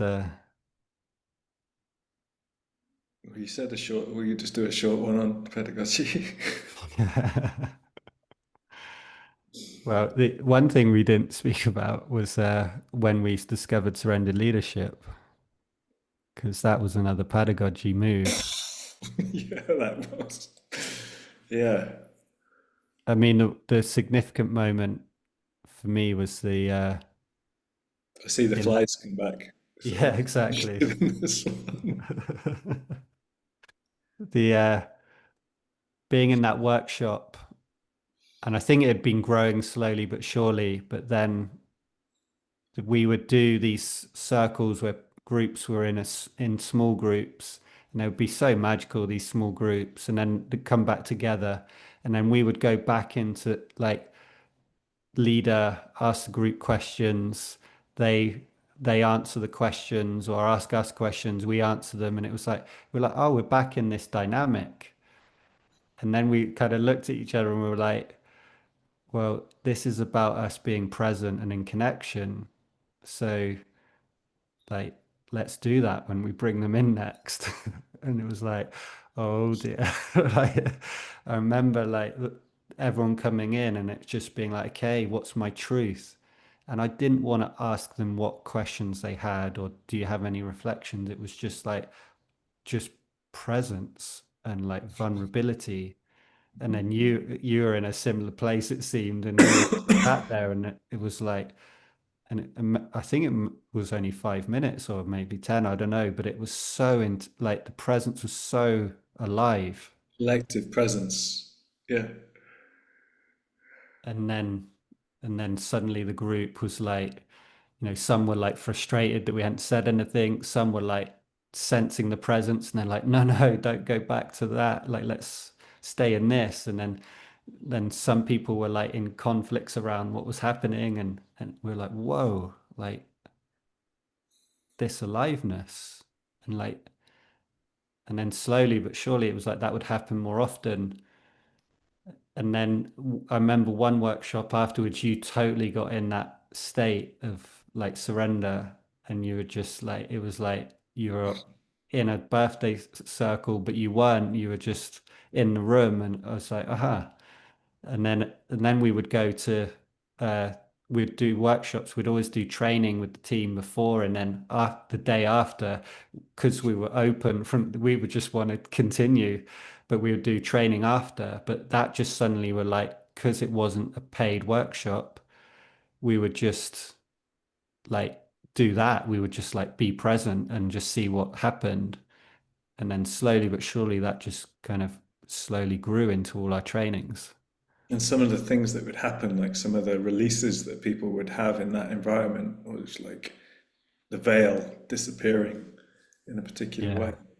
And the level of vulnerability I would get in contact with, like especially as a leader, it was like, what the, like this isn't coming up usually. Like it was like, oh, all my kind of deeper moral dilemmas, and like sh having to show up without a structure. It was like unbelievable. And I feel empathy for like when leaders who are successful in other practices come into our practice, and then they they have to suddenly like not rely on the leadership structure, and what that being so vulnerable. It's so vulnerable to, but such a relief when you get to be human, and you get to have your developmental journey while leading. And it's a very rich developmental journey, which again is very motivating for us to then lead, because we're not And just, it's adding to the experience of the others when it works well. It's such a win-win. yeah.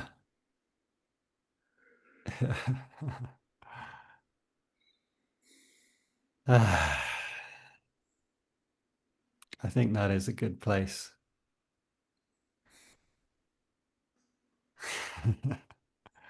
Is there any last thing you want to say?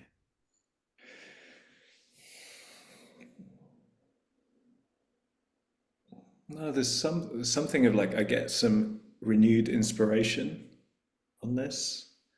Um, it's as if there's something, I don't know, it doesn't feel like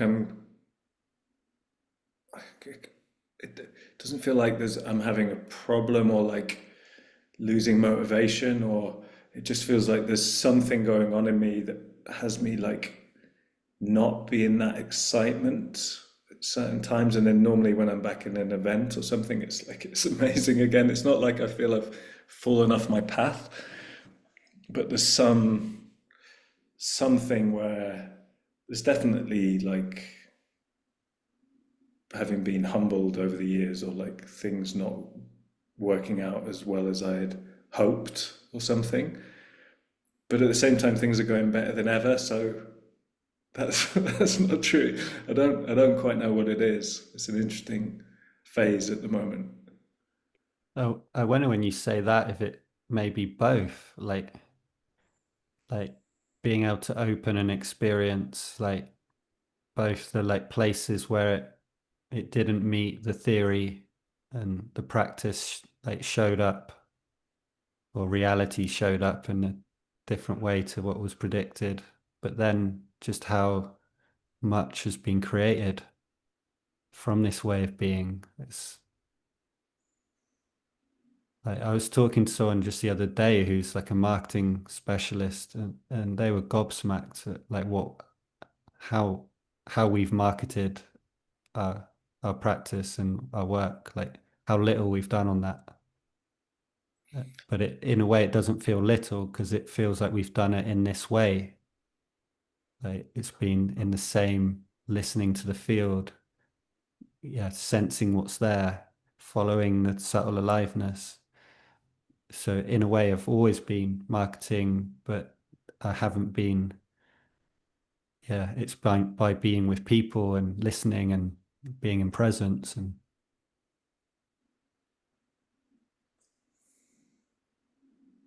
I feel in the dark in some way.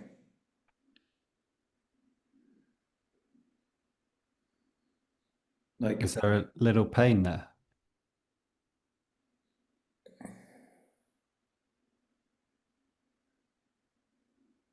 gives me a bit of a feeling of like pioneer or something, or like I'm in the dark, so I'm looking around for what's next or something, and I don't know. It's a bit scary, Mm.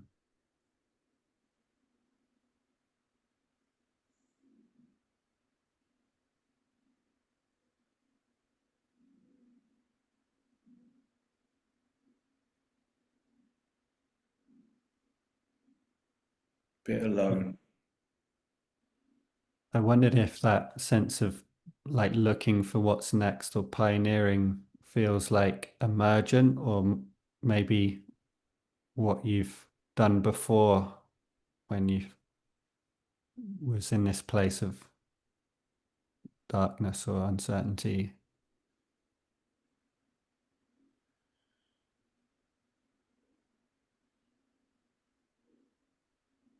It's like I can't remember the question, or like it's not stayed with me. Mm. But it is familiar, this place of darkness, being in the dark. And there's some sense of like I'm not celebrating like what's here because I'm so busy like looking for the next thing or something.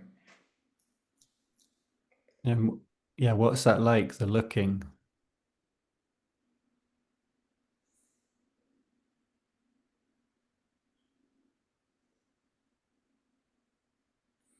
Like there's something comes online of like it's all already here or something like that.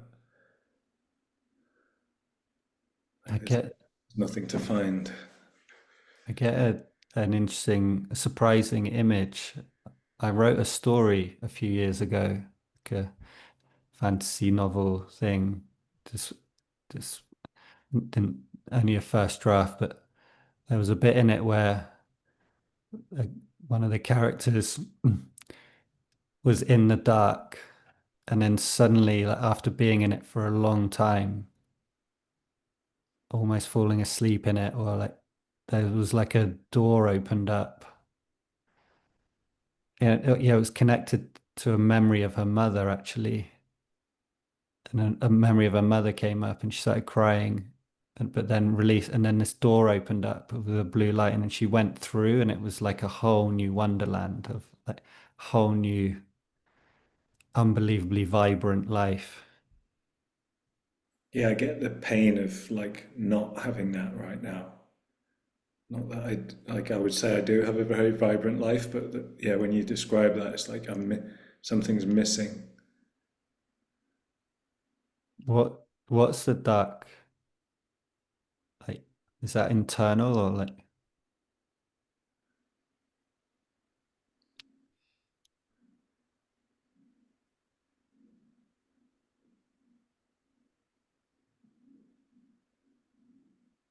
Start to feel like a night. I guess so. There's some armor, and then under the armor, there's some light, but there's also a wound.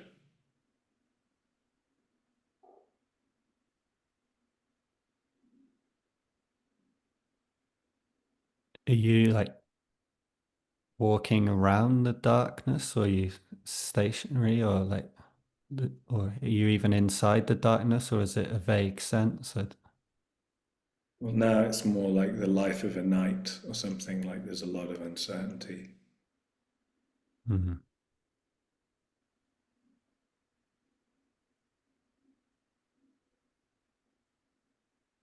So not a romantic image of a night, like a real gristly one, or Yeah, it's like the night that has to kill, the night that gets attacked, the night that knows death.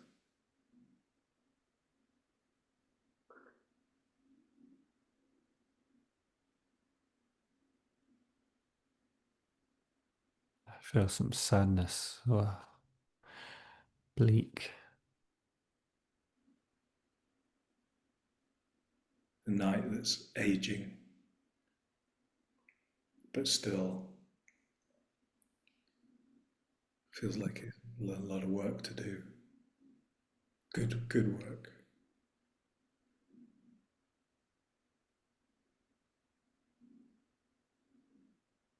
But that maybe this is also a facade or something.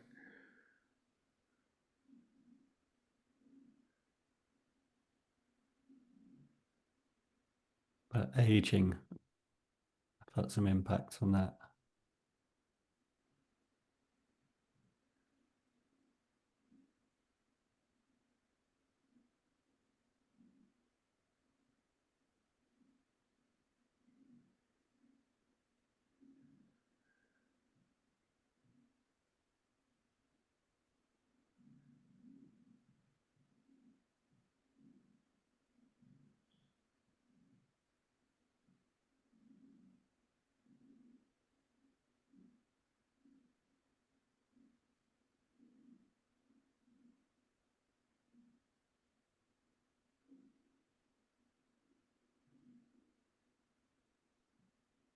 There's some pretty deep wounds.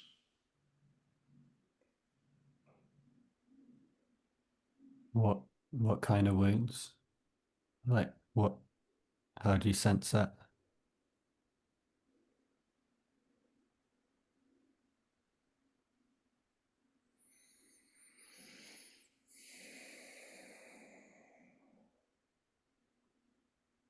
It's hard to describe it. There's like tension, there's light, there's images of fighting with my sword.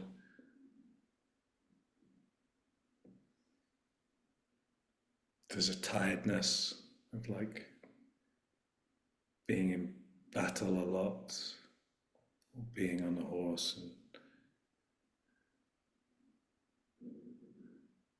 Hmm.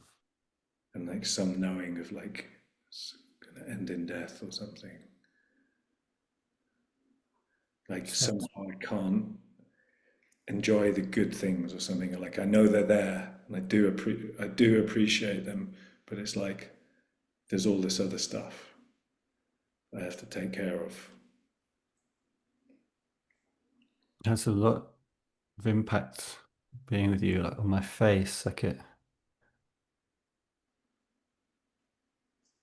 like being like serious or heavy, and yeah, yeah, a bit alone with a lot of responsibility.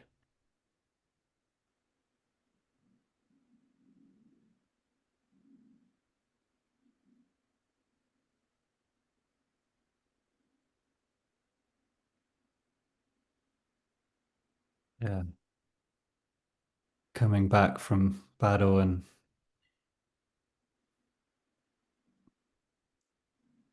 there's still duty to do at home.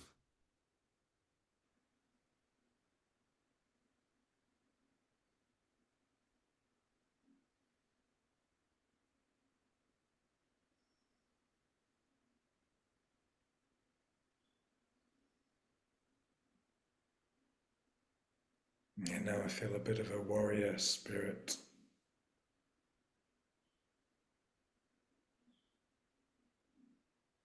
It's painful in my chest, like deep, dark sensation, like right in the core of my chest. It goes up to my face as well, like. It's like, yeah, like you said, armor. I think it's like feels quite like a body intelligence that's kind of trying to protect, but it's heavy as well.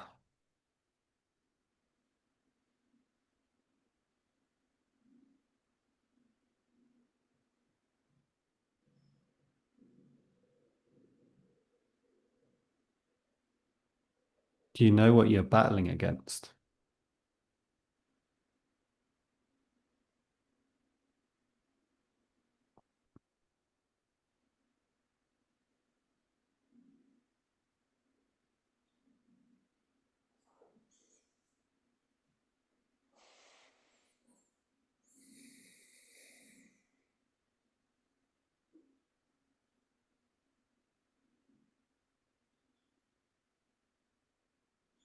It does seem self-protective somehow.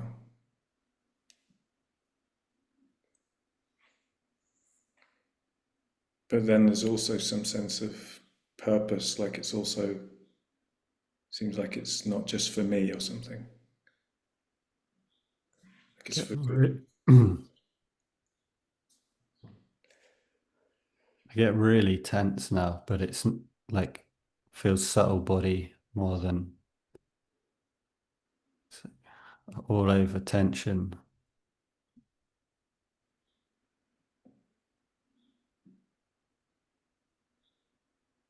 yeah, it's like I feel that and a little cramped up.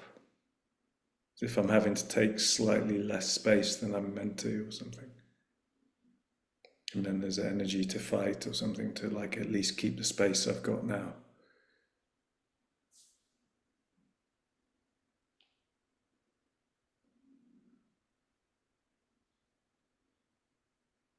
It's a bit like constipation of my energy or something. Mm. Like something is holding.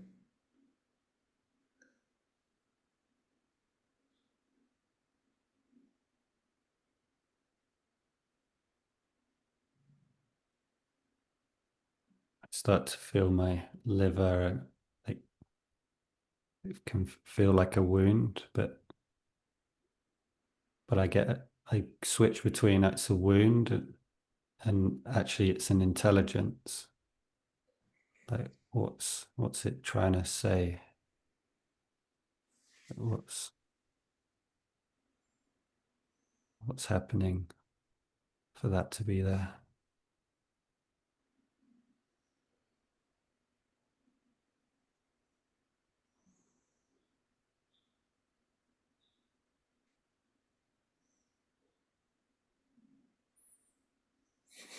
The image I get is like I've been hit by a mini meteorite, a bright light one on my left hip.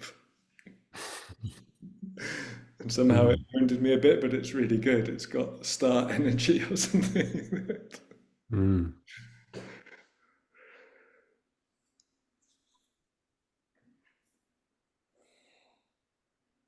It gave me a little burst of like, oh, this pain in my liver might actually be like a stardust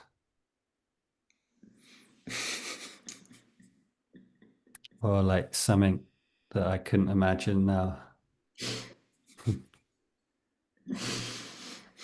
I'm glad this has happened because like this is how it kind of all started was as like doing practices together and then these kind of things happening that are just like what the fuck is this? Like you can kind of fit it to a trauma map or something, but then it's like we don't know what this is, but it's feels like it's real, like it's under the surface.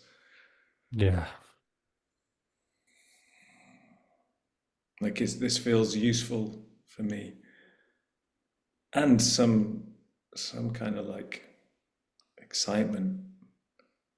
It gets some energy of like the night. Like, yeah, what am I doing? Like, I'm Mm. going to run a festival next week in a Glastonbury in a court venue, and what's, what's that about? It's quite amazing for me to get this image of the story I wrote because I didn't put much significance on it, but this image of walking in the dark. And like if you walk without any bearings, like if you ever do this with your eyes closed in a big space, you end up walking in a circle because you've got no bearings and you're usually one side dominant. And something about that walking in circles in the dark. But if you like turn towards it, you're going to discover like what you're walking from or like what you're afraid of.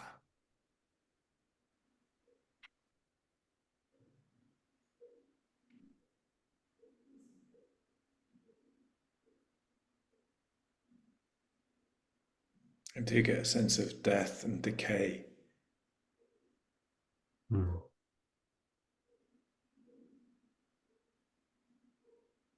but then also this connection to the stars or something, this energy that seems to be from somewhere else. Well, quite a lot of impact when you said death, like, especially being a father now, this I get such vivid images or thoughts of like, oh, I'm gonna die, what that's the impact that's gonna have.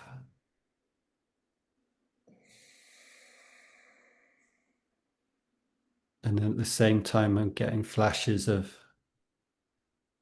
I keep getting drawn to listen to the Gospels, and they're just moments where I'm like, oh, this is a map to the afterlife or the eternal life or to the thing that's really here in these sensations I'm experiencing. Yeah, this connection that seems to come up somewhere, it just gives me a sense of meaning, like until the end or something, or like, wow, every moment has meaning within it potentially. Or like, yeah, live everything.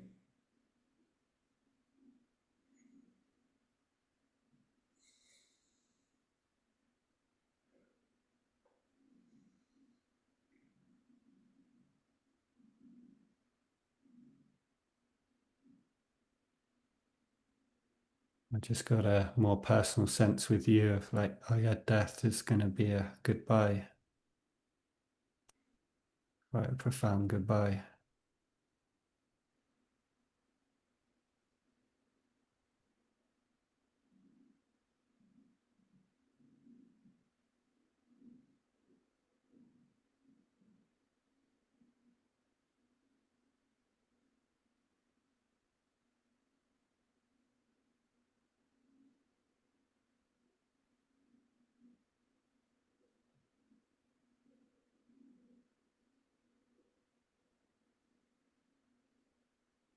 And then I also just get a sense, yeah, and it's not, this is imagination now, it's kind of not here.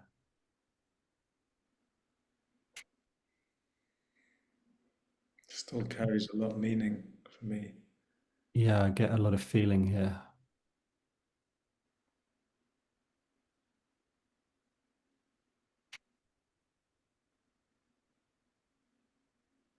I'm not usually aware of the reality that there will be a goodbye, like a final.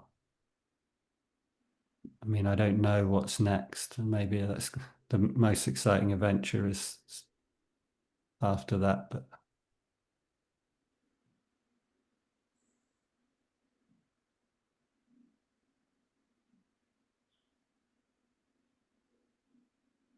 I get the feeling of being in the dark again. Comes back strong.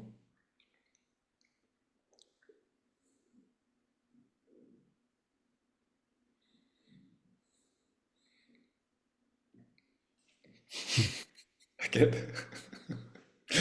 I get the memory of when I was 19, cycling home from a drunken night out at uni, seeing how long I could close my eyes while cycling.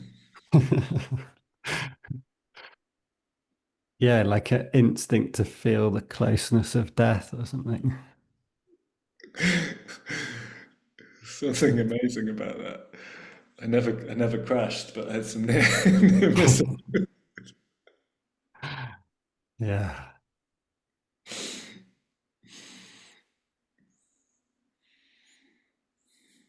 Yeah, it reminds me of when I'm almost always when I'm on a high building or cliff or something, I get the impulse to jump. It's like it's almost like a longing to experience or to find out.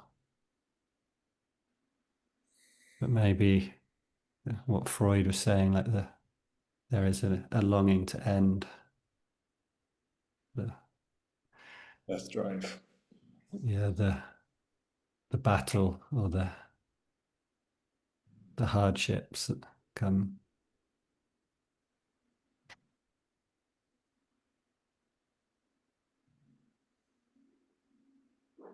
But then I just get the aliveness perspective come in, and it's like what hardships? Well, like it's all adventure. Yeah, it makes me want to sprint.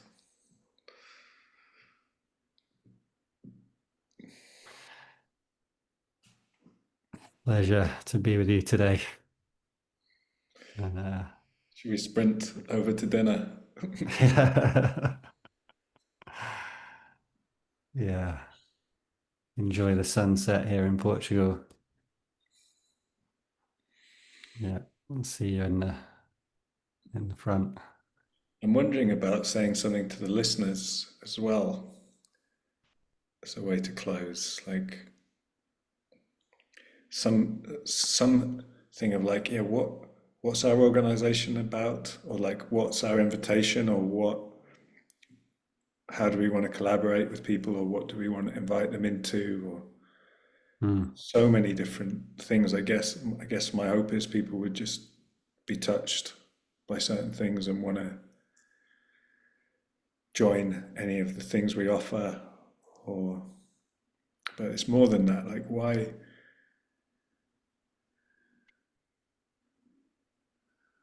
I guess this is part of where I feel in the dark of like, yeah, where's next for us as an organization? Like, we were reminiscing yesterday about some of the adventures we've been on, and just how big they were and how crazy and challenging they were, and like wanting that again. And like, my schedule's crazy, so it's not like I don't think I already have it, but there's still a thirst for more on like on stages that matter, or like places in the world where we could serve, or Yeah. Well, at first when you asked the question, it didn't nothing came up, but then I got kind of the image of the blue door opening up in the dark, and I did really want to do this for a while, this podcast, like, and I'm glad because at first it felt like it took a little time to warm up as we were exploring, but the amount of work and attention and research and practices and mentoring and like the journey, the challenges, the excitement, the and we were all always willing to like who would be the next teacher. Like one time it's a professor, and then you think the next one's going to be a professor, but it's not. It ends up being some guy in America who's teaching men how to meet women, and it's like, how's that? How's that the next teacher? And then the next teacher's like, you know, just it could be anyone, a Navy SEAL, and then the next moment it's like just comes from nowhere, or like, or it's just a surprising adventure. What will be the next kind of key, or the next adventure, the next door to open? It has been important for me to share with people like this, the pedagogy. It's like this is what people are learning when they do the practice, like how to hold a space that's kind of, yeah, integrating this kind of complexity of how to support people and engage and gain personal meaning from guiding others.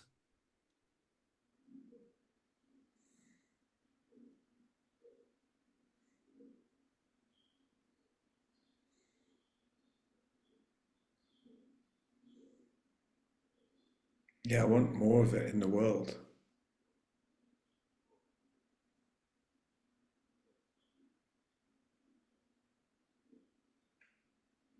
Mm.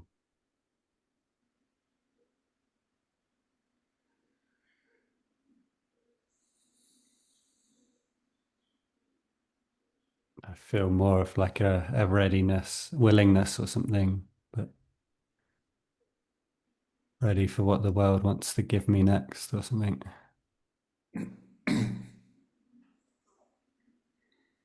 That's just not quite as advanced. That's good.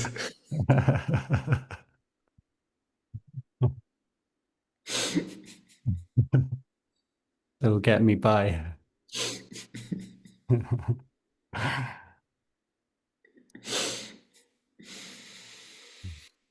Okay.